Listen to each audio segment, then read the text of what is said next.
Mikrofon, sonst hören die das draußen nicht. Welches Mikro soll ich nehmen? Das da, bitte. Okay, aber bei der Lautstärke hätte man das Mikro nicht liegen lassen können. Wenn es denn an wäre. Ich bin hier, Jens Kleiner, mein Name, Vorrechter für Studium und Lehre als Vertreter des Rektors. Das erste Mal, dass ich Ihnen in so einer wichtigen Situation vertreten darf. Ich bin sein erster Stellvertreter und das mache ich heute sehr, sehr gerne. Aus doppeltem Anlass. Einerseits natürlich, weil es um Sylvain Laborde geht, der bei uns im Institut nach langer Zeit wieder jemand ist, der habilitiert, aber auch weil es um den, wenn man so will, Habilvater geht, und wie Markus Rath, der ein ganz lieber Kollege von mir ist und mit mir seit vielen Jahren das Institut zusammenführt und weiterbringt. Es geht heute um eine Antrittsvorlesung, das ist die hochrangigste Prüfung, die eine Universität zu bieten hat. Insofern etwas ganz Besonderes und ich glaube, der Anlass ist dann auch gerechtfertigt für so eine tolle Situation hier in Hörsaal, die wir möglicherweise auch in Präsenz führen können. Und wir müssen natürlich alle anderen zu Hause an den Bildschirmen, wie man so schön sagt, und an den Screens. Toll, dass so viel dazu entscheiden. Ich will auch gar nicht so viel sagen, weil gleich erstmal einige Worte von Markus Rath am Ende. Heute werden wir dann gleich vorlesen, wenn wir eine andere Vorlesung am Ende wir dann weniger von jedem, da werde ich mir gleich auch kurz ein paar Worte am Ende des Markus, darf ich bitten, kurz nach vorne zu kommen und etwas zu sagen. Ich wünsche Ihnen tatsächlich viel Freude bei diesem Vortrag und bin sicher, dass Sie ihn haben.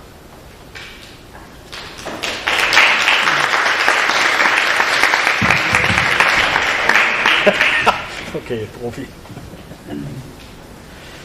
Vielleicht noch ein organisatorischer Hinweis, wir müssen die Masken auflassen, außer uns dafür vorne stehen. Wir waren auch gleich wichtig und wir wechseln auf Englisch. Ich erkläre gleich, warum das Teil dieser Lehrprüfung ist und dann wünschen wir Ihnen viel Spaß dabei. My defense or representative, Prorector Kleiner, dear colleagues, dear students, dear many members of scientific institutes at our German Sport University, it is my pleasure and privilege to welcome you to a very rare but very important event, that is a habilitation. You may know that this is, as we just heard, not only the highest qualification for a researcher at a university, but it is often also a prerequisite to become a professor. And therefore, one of the events after scientific talks and presenting papers and documents is to have a teaching lecture. And you may wonder why do I talk in English, inviting a French researcher for a German university habilitation, but one of the reasons is that this independent lecture needs to be demonstrated, and we demonstrate the lecture of Sylvain Laborde in Psychology, Sport and Exercise Master, that is an English Sport Master. Many of the students are here and I'm very happy to see so many faces again in person. As you know, we don't have these events very often. A habilitation comes from the Latin word habilitare, geeignet machen.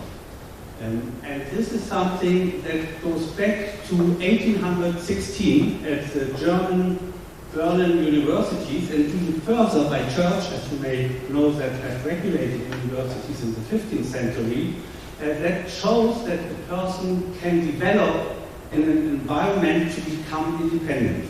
And I think that is exactly what Sylvain Laborde has demonstrated over the last decade. And Sylvain's research focuses on multiple areas. One is personality in sport. And as you may know, the current paper about emotional intelligence exactly asks that. Can we change personality? Can we change it maybe via sports? And that is one of his tracks. If I need to rate personality of Sylvain, this is a very easy task. So first, Sylvain not only loves science and sports, but he lives it. You can see that in workload, in performance, in success.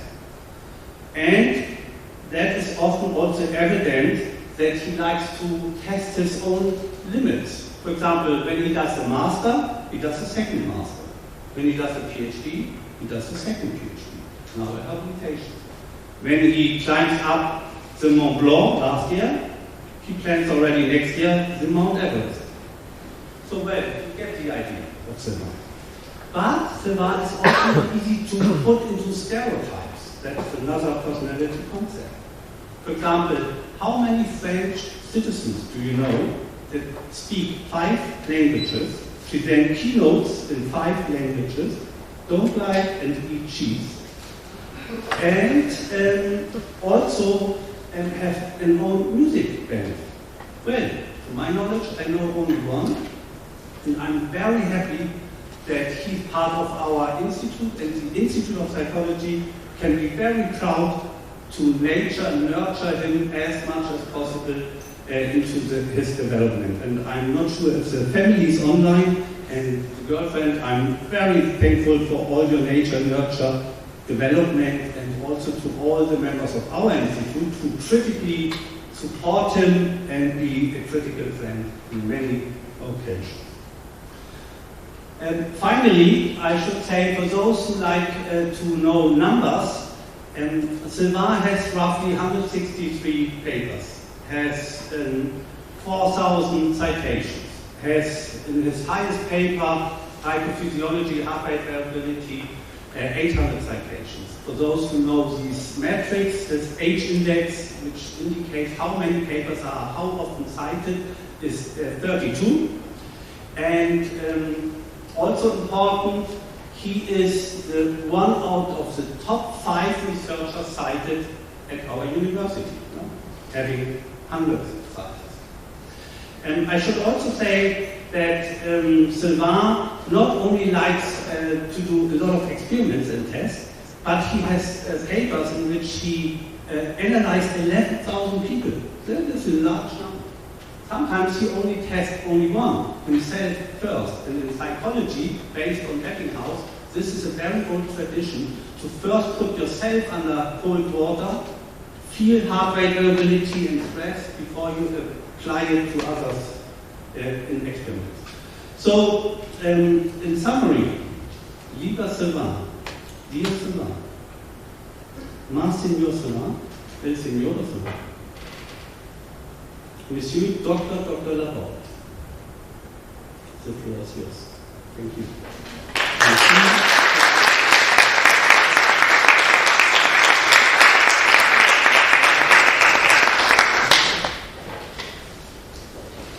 Many thanks, Marcus, for the kind words. Really means a lot. Good morning, everyone. Good morning, everyone in Other One. Good morning, everyone online. I'm really happy that many people could join, and I'm really happy to make this event in presence. Today, hopefully, I will give you some cues how to approach your emotions in a different way. We start the journey from Cologne, from the Lord Bridge in Cologne.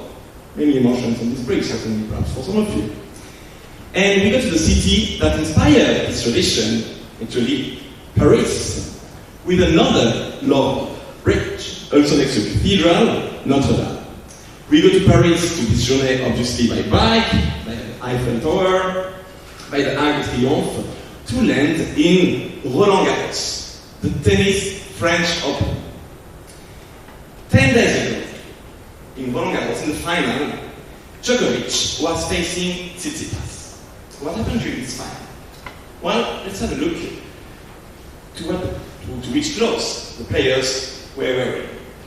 Specifically, Djokovic. Look, he started playing this way and ended up playing this way. Let's play the difference game. What changed? Well, as you may notice quickly, he started playing with a white shirt and a red shirt. And he ended up playing with a red shirt and a white shirt. Why? The first 2 sets, he lost them. And then he asked for a bathroom break. He's allowed to at the end of the set. What happened there?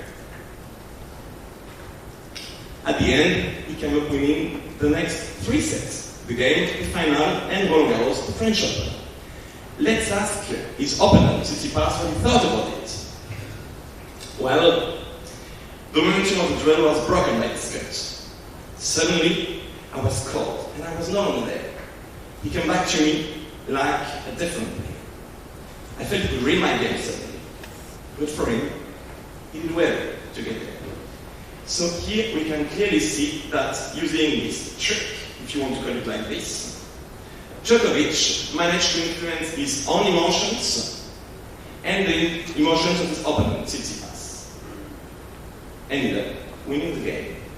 I wish that we talk about emotional intelligence, dealing, influencing your own emotions and emotions of others. For today, I have some learning goals for you. What is the main theory about emotional intelligence?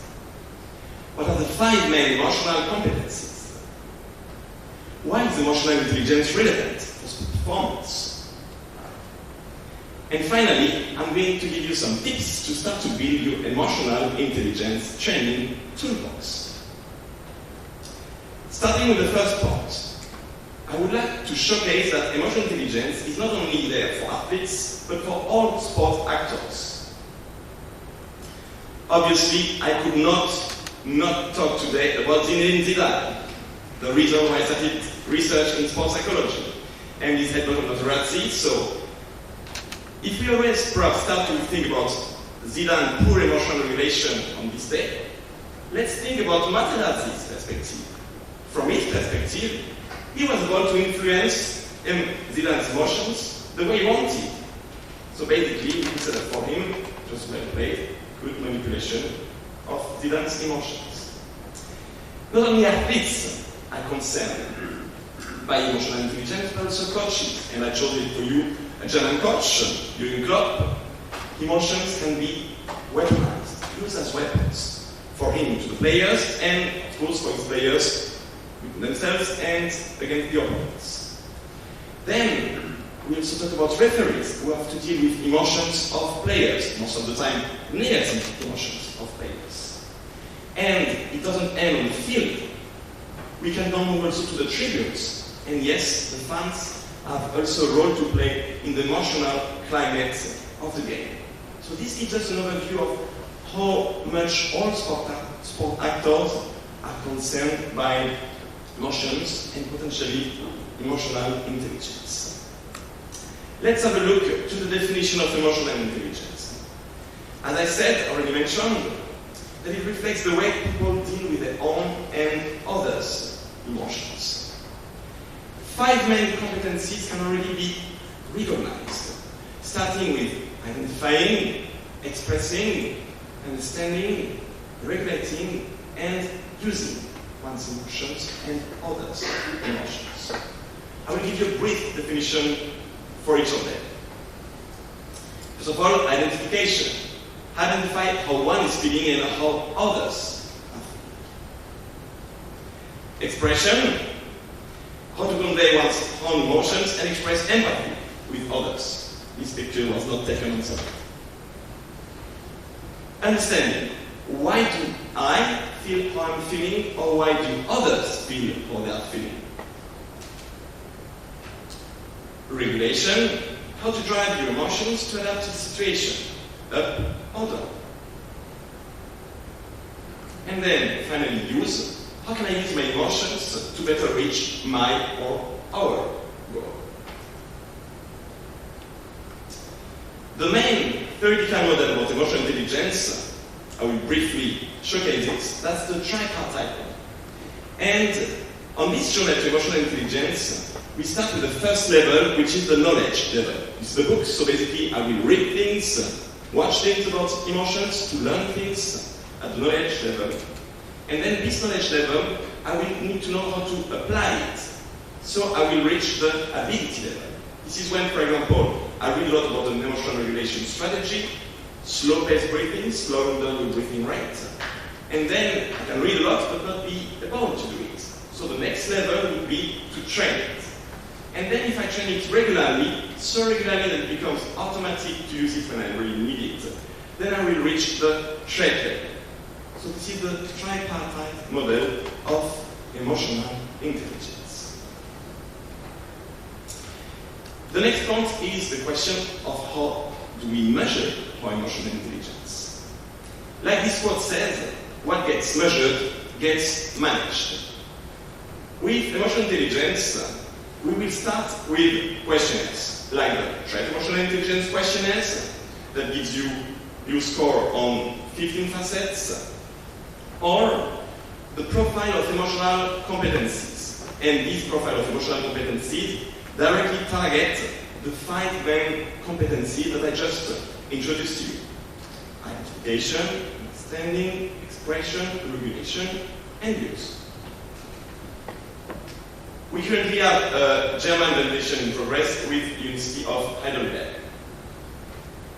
To give you an idea of how we rate such a questionnaire, so basically after filling out all the questions, you will get a score on each of the dimensions, and then this score will tell you if you are a novice, advanced, beginner, proficient, or expert on each of the dimensions. And based on this score, we can design for you a very individual program to develop your emotional intelligence. So this will be the first way to answer a question, if you report it for yourself.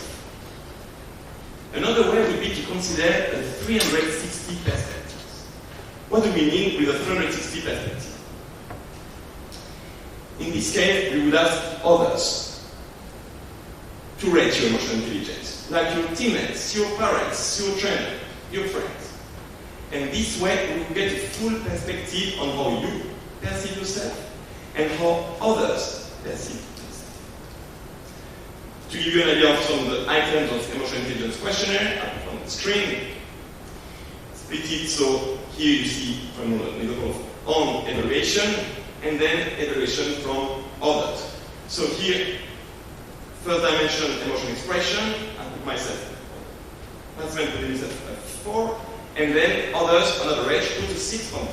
So then when we see that, oh, there may be some discrepancy in the way I perceive myself, in the way others perceive myself. And this can help to start the intervention for emotional intelligence.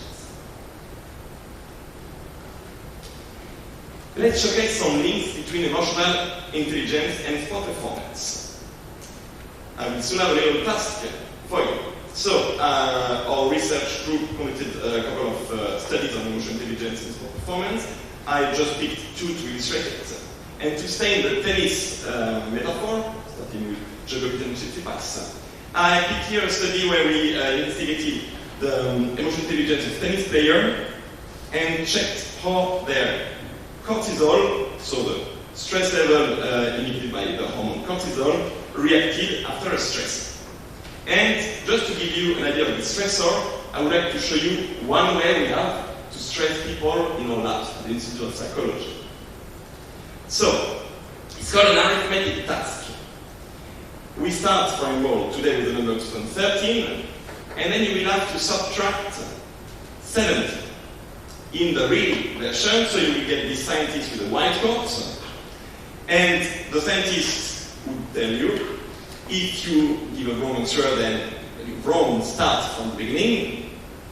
And then if you give the right answer, it will still tell you faster. Alright? So let's start again. And I got actually 10 of them. So we start with 2013. I'm getting the next number from the audience, please. And we check immediately if it's correct or not. Raise your hand or think loud.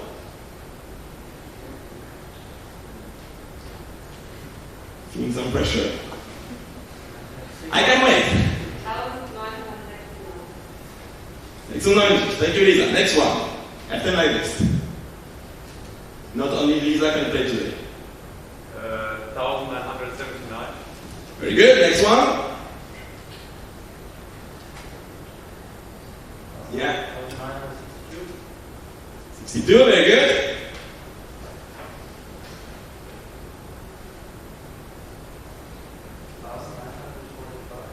45, very good. Faster. 28.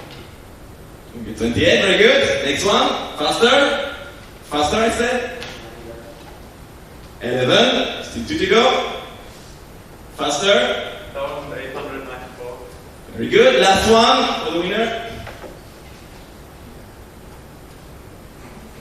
No one on the last one. 77. Excellent. So, Did you feel some pressure? That's the goal of the task.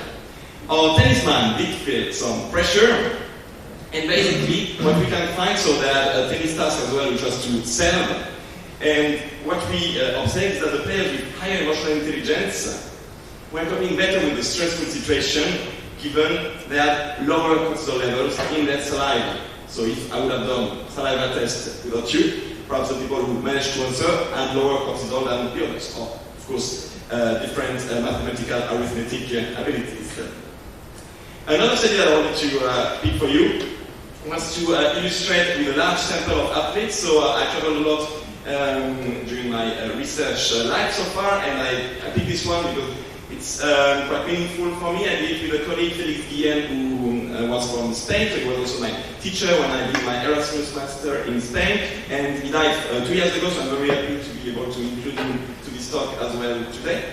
And with him, so we collected a lot of data from, so I think many countries from South America and then Spain, and we ended up drawing this relationship between emotional intelligence on the left and performance satisfaction on the right.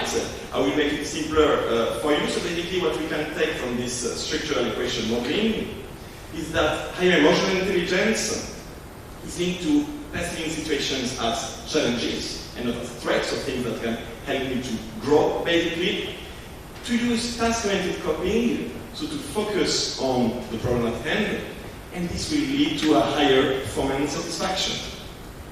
So, to sum it up, emotional intelligence helps me to focus on what I can control. And if you start to read a bit about stress management, so focusing on what you can control is the first step to get your hands on things that can stress you. If we go a bit beyond those two single studies, so we got one systematic review and a meta-analysis on emotional intelligence and sport performance, and overall, they found a small but significant relationship between emotional intelligence and performance. This is actually a very good starting point for us, because then this means that perhaps, if I got this relationship, it is worth trying to develop my emotional intelligence. And this is the question we will ask now. Is it possible at all to develop emotional intelligence training? Well, contrary to other forms of intelligence, like the IQ, intellectual quotient, recent scientific evidence, again with a systematic review and a meta-analysis, suggests that indeed it is possible to train and to improve your emotional intelligence. How do we do that, will you ask me now?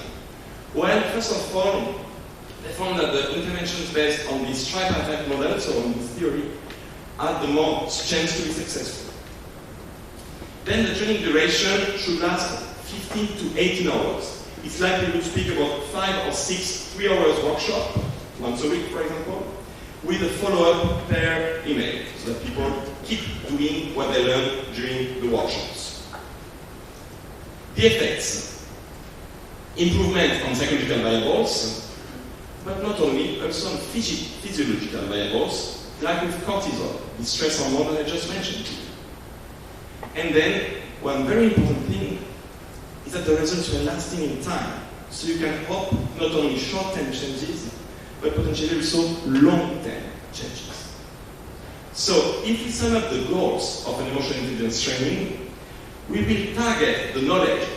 You will read books, you will listen to talks, watch videos, and then you will practice the activities, and doing that, if you do that regularly, we can achieve a long-term change of your emotional intelligence. All this research and those first insights, we put it in a book together with 3 colleagues of the German Sport University. I'm very pleased that one is in the room today, with Anders Kulus, and so Philippe Ferret and Stefan Ackermann, that are following online. And what made us very happy with this book on emotional intelligence is that actually we could bring it to a broader audience. And this was taken by the project called Inside Hands that is now implementing emotional intelligence training at primary school in North Rhine-Westphalia. So this is a very nice bridge between research and the applied field and the real world, if you want to put it like this. We now come to a quite stimulating part for you, your emotional intelligence training toolbox. So, let's start with identification. I brought the emotion body map with me today. Here you see different body activations according to the emotions you are currently feeling. Right? Warm colors like orange, yellow, and red will be an increase in activation. Cold colors like blue, a decrease in activation. Alright, got it? So, I'm not asking you right now, I will have a small emotional trigger. I will show you a video. And during this video, I will ask you to check inside you which body parts get activated or deactivated. I have to warn you, in Cologne today, in Germany, I plan a German emotion induction. Do we have any non-German in the room? To see if it will be a couple. Do we have Argentinian in the room? Okay, we're good to go.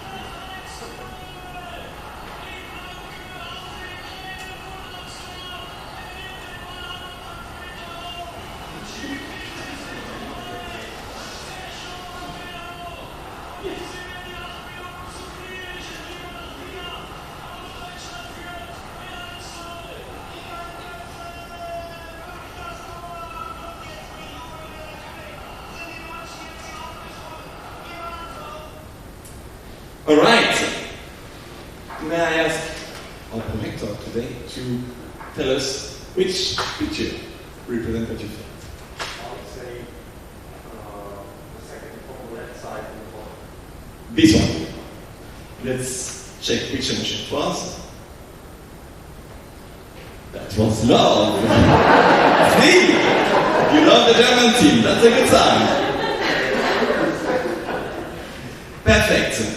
I will now have the decency not to ask you what you felt after this German goal last week against the French team.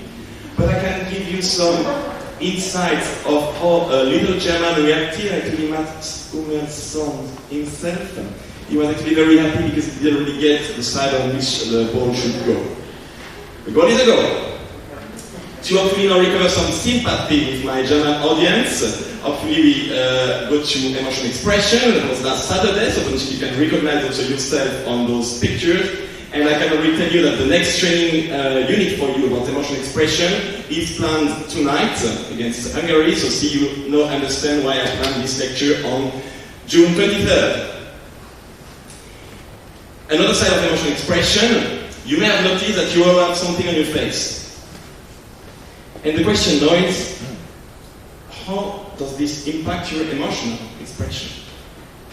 Well, scientists address this question, and to sum up the evidence, negative emotions get amplified, and positive emotions become less recognizable. But still, I have a small activity for you, which is the following. I want you now to start to smile to your neighbor and to try to identify which cues you can find that are actually indicative that your neighbor is smiling. So go for it, left, right, top, bottom, look at you in the eyes. And can someone tell me some cues that you notice on the face of others when they are smiling with a mask? Someone wants to go? Yeah? Exactly. So the marks of a real smile are here, at the corner of the eyes. So it's basically some wrinkles that you can observe. They are the form of crow feet. And when you see that, that means that's a real smile. It's called the Induction smile. And it's something we can still perceive even with a mask. The next one about understanding. for understanding, I went for a very old school method, but that's really received a lot of scientific support, which is writing. So there's this researcher in the US, Pennebaker, wrote a book opening up by writing it down, and basically to make it short, so this writing exercise, so there are different kind of instructions, to make it short, so the research showed that by writing you can heal physical and emotional pain. We can translate this to sport, with, for example, writing about sports stressors, past competition, upcoming competition, and this will help you to better cope with it. Moving on to emotion regulation. The first one I want to talk to you about is slow pace breathing. It's a big part of my research as well, and we're going to do it together as well. So, with slow pace breathing, we are going to slow down the breathing frequency to 6 cycles per minute. When the little ball is going up, you will inhale via the nose, and when the little ball is going down, you will exhale via the mouth. We ready?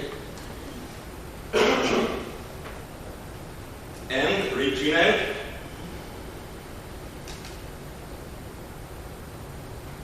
And exhale via the mouth.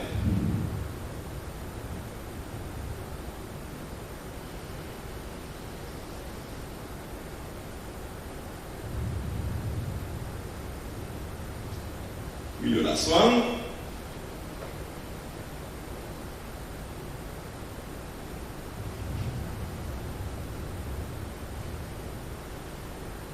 All right. You have no experience, one way to calm down. You have one nice activity to cheer you up again. But this is a very good one to relax. And mechanisms are via the activation of the parasympathetic nervous system, which is our self-regulation system in the body. You can use it via a smartphone app. There are many apps. I put one for you in case you're interested. It should be still free, Cardia. And then this one, you can do it as a 30 days challenge, as an evening routine, so before you go to sleep, to facilitate the sleep induction. Or before specific situations, like competitions, exams. The next activity is not only for you, but for others. How you can help others regulate their emotions. And inspired by some research on self-esteem, I developed this activity called La Vie en Rose, which is basically you writing positive things about your teammates, fellow students. And these words get summarized into a letter for the person that can be either sent by post or by email. And then you get a number of smiles when people receive the letter. I want to introduce also the PSC or PSC Master, the cohort 4 that had the possibility to do this activity during the winter semester. And then this is one example you can read briefly if you like, of what then you can receive when people wrote this positive feedback about you. And to me that's a fair example because I see someone online and they recognize the text. Yeah. But still it's anonymous. Alright, we now move to how I can learn how to better use my emotions. And for this, I like to come to a technique called power posing. You may have seen, for example, the New Zealand team, rugby team, doing the so-called haka, this war dance before the games. Well, research wanted also to check what's behind it. And a decade ago, we've got this researcher, amicably starting then scientific research on power posing, and start were quite promising, perhaps too promising. So, for example, she noticed just after 2 minutes of this pose, you could influence your hormones, you would increase your testosterone, you would decrease your cortisol, the stress hormone, and increase overall your self-confidence. But, as I said, too good to be true, perhaps, even further research showed that actually they could not replicate this effect just by doing this posture, and to obtain this effect, you need to add a couple of, let's say, elements to this technique to make it work. And a way to make it work is to add scenarios, scenarios where you feel powerful. And you can achieve that via some visualization activities, so imagery, also watching motivational videos, or listening to motivational music. So as Marcus mentioned in the introduction, so in sort of psychology we have a band and say, let's do some music about research. Doesn't sound so cool when I say it like this, but we developed a power posing song. In English, raise your arms, in German, head the armor, in French, enlevez les bras. So that's the people playing with me, and today we have the opportunity to play live for you. Head the armor.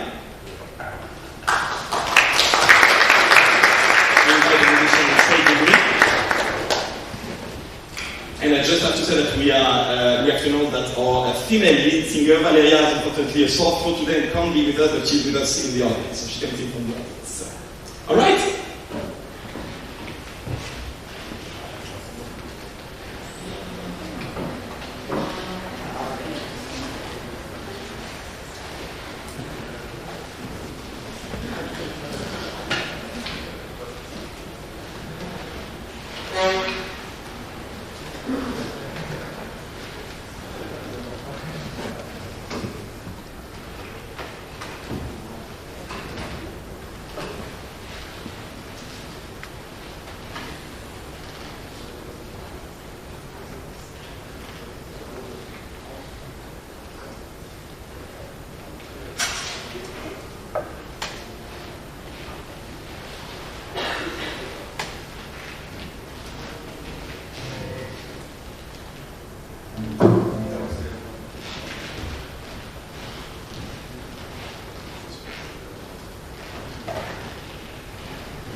Check if we hear all instruments.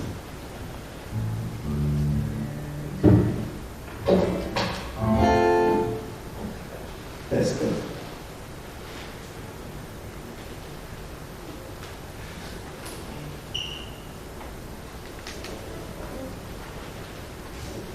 Heavy arm.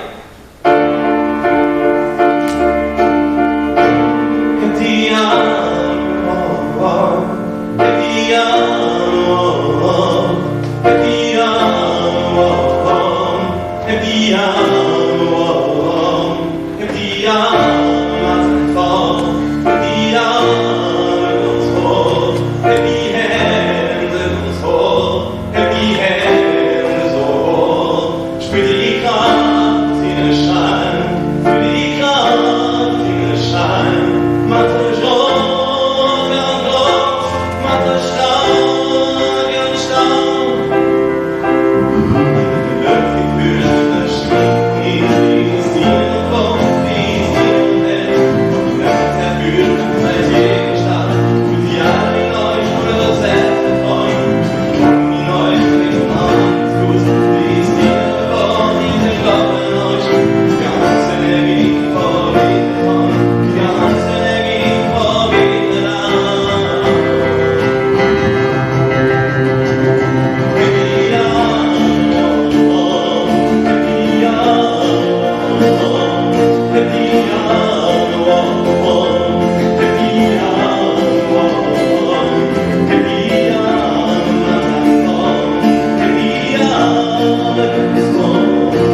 So, we just have 5 slides to go, we're coming to an end. A recommendation, after we saw together those 5 emotional competencies, would be to practice them in a form of a challenge, like habits challenge for 30 days. Because I told you, if you want to reach the gap between ability and strength, we need to practice them regularly, and that could be done in such a form of a challenge. It's also an illustration from our PhD master students. Coming to some words. Reminder about the learning goals. What is the main theory underlying emotional intelligence? Tripartite model, we name them knowledge, ability, strength. The 5 main emotional competencies: identification, understanding, expression, regulation, and use. Why is emotional intelligence relevant to sport performance? Many aspects, but one of them is stress regulation, stress management. And finally, hopefully you could catch today some ideas how to develop and train your own emotional intelligence. Alright, I now reach the take-home message, and for me, that guided me through all those years of working with emotional intelligence. If I would name one aim for me, it would be to always keep in mind, to always try to always leave people better than we found them. If everyone would start thinking like this, perhaps with emotional intelligence training, we could see the world in a different place. And I would like to close with a closing quote of the book. The most rewarding journey that we will ever make is the one happening inside of us. To sum up, the journey to emotional intelligence may look like a mountain, like it was used at the beginning with the Mont Blanc, and there may be some painful, tiring steps to take. But at the end, it's worth it. I'd like to finish this presentation by showing you how I try to adapt / integrate to the German life since 10 years in Cologne with my wonderful department of performance psychology. And if I'm standing here in front of you today, so that played a big role in this. Thank you, Marcus. Thank you, David.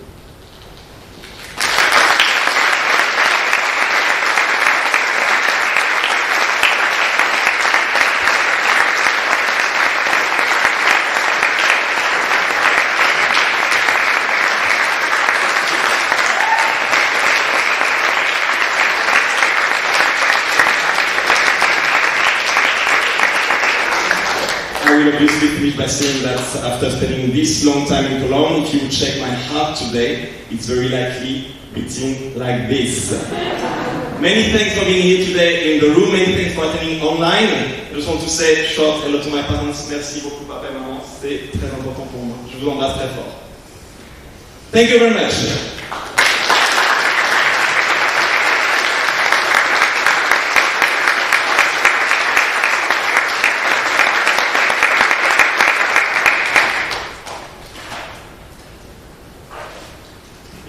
Bei Künstlern ist es manchmal schwer, den richtigen Augenblick zu finden, wann man dran ist.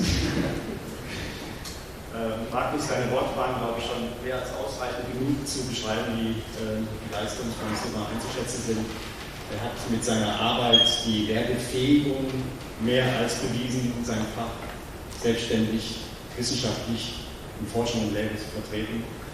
Und heute hat er noch mehr bewiesen. Du hast ja gesagt, er hat immer noch einen draufgesetzt.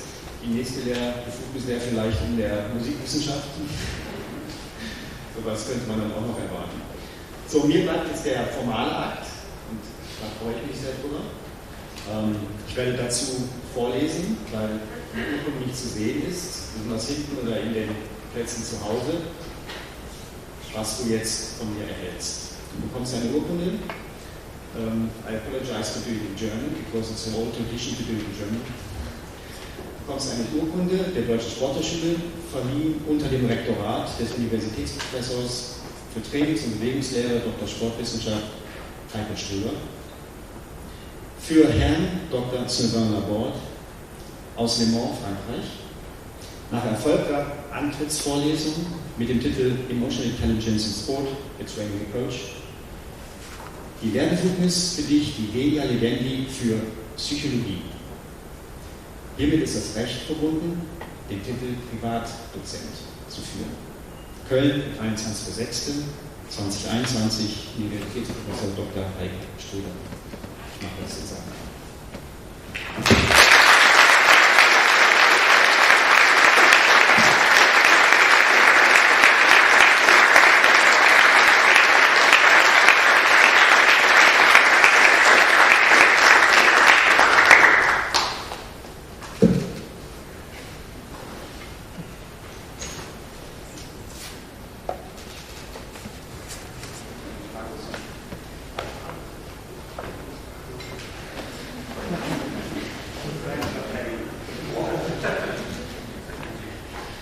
Sylvain, we are very proud for your achievement. As an institute, you know, we have a lot of parties. This is, for now, it's cooled, so we can share it with everybody outside afterwards. Please keep it a square before.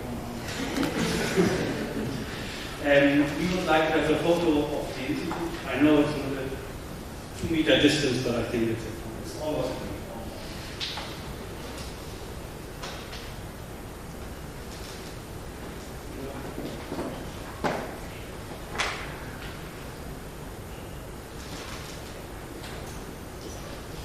So, damit kann der informelle Teil starten und wir haben hier noch ein paar Aktivitäten vorbereitet, Sylvain, die wir jetzt noch aktivieren und dann sind alle, glaube ich, weiter auch noch eingeladen, ein paar Minuten zu bleiben, weil wir haben den Körper.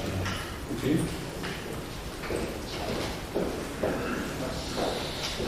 Yes, Sylvain. So I have the honor to, in the name of all our colleagues from the Institute and especially the Performance Psychology Department, to give our congrats to you. And I'm standing here because since a few years I can share an office with Sylvain, and the one who know him better know that he spends a lot of time working, and working would never be the word he uses for doing science, so it's more a pleasure or something like a holiday. So, and this basically means we kind of live together. So it's me who stands here, but I won't say so much because we have many people who actually want to say something to you, and who most of them can't be here today. So I would need your help. You can go to your desktop, select a video, and share it. And I promise this is just a very short trailer of one of our presents, and you will receive that later. So this is one of our personal presents, and the one later Uli will give to you. Then, so you find it there, and enjoy.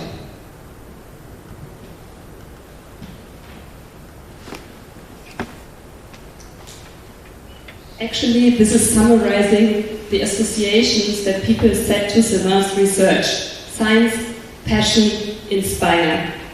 That's Sylvain in person in a few words. So enjoy everyone.